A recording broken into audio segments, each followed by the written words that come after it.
Conor Gallagher is once again being floated as a potential Manchester United target, this time with a loan move reportedly on the table. But this isn't a big name sign-in. This is a system sign-in. So the real question is, what kind of midfielder is Conor Gallagher? And would he elevate Ruben Amorim's system at Manchester United? Because in Amorim's idea of football, effort without intelligence is useless, and intelligence without intensity doesn't survive. So without further ado, let's analyze. Conor Gallagher is best described as a high-energy, channel-occupying midfielder. He doesn't sit flat.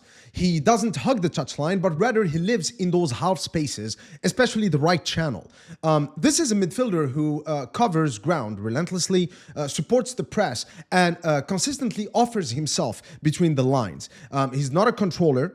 He's not a flair player per se. He's a functional engine, the kind of player systems are built around.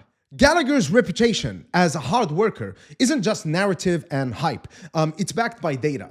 In fact, this season, among his Atletico teammates, he has a 70% tackle success rate. He ranks second highest in tackles plus interceptions per 90, and crucially, 12 of his 17 tackles were won in the opposition's defensive third. That last point matters a lot because this isn't just about defending, it is front defending.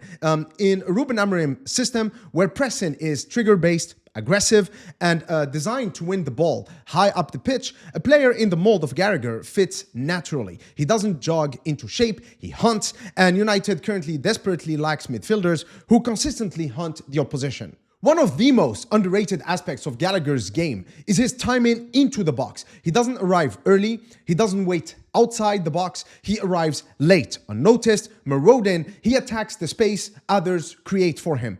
This is important because Manchester United lost this profile of player when Scott McTominay left. Late runs, second phase goals, chaos in the box. So Gallagher doesn't really replace McTominay stylistically, but he replaces the output type.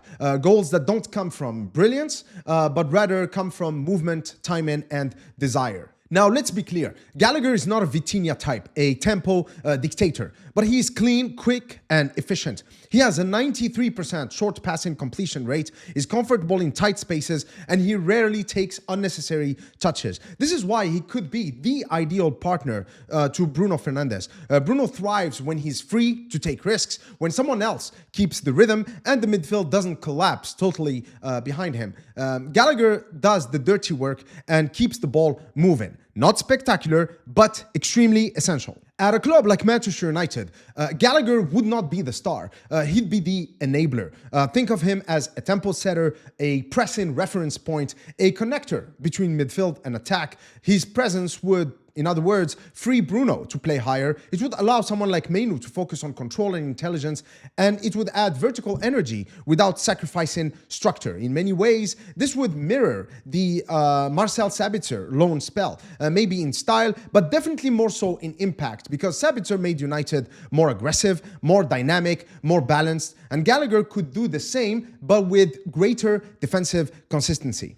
So now you might say, well, Mr. Scarlet Report, what's the catch? So here is where nuance is required. At Atletico Madrid, under Simeone, Gallagher has only 4 starts, okay? Simeone does prefer a Barrios, Koke double pivot, and when Gallagher plays, usually it's in a midfield 3 as part of a 4-5-1 type of formation where he occupies the right channel. That raises legitimate questions because Amorim's 3-4-3 doesn't use a traditional midfield 3. It demands positional discipline in a double pivot, and it requires midfielders to defend wide spaces intelligently. So the question is, can Gallagher translate his channel-based role into a 2-man midfield? The answer isn't guaranteed, but the tools, the building blocks are definitely there. His defensive instincts, stamina, and tactical obedience, in other words, suggest that he can adapt, but it would require clear coaching and role definition. So, is Conor Gallagher a glamorous sign-in?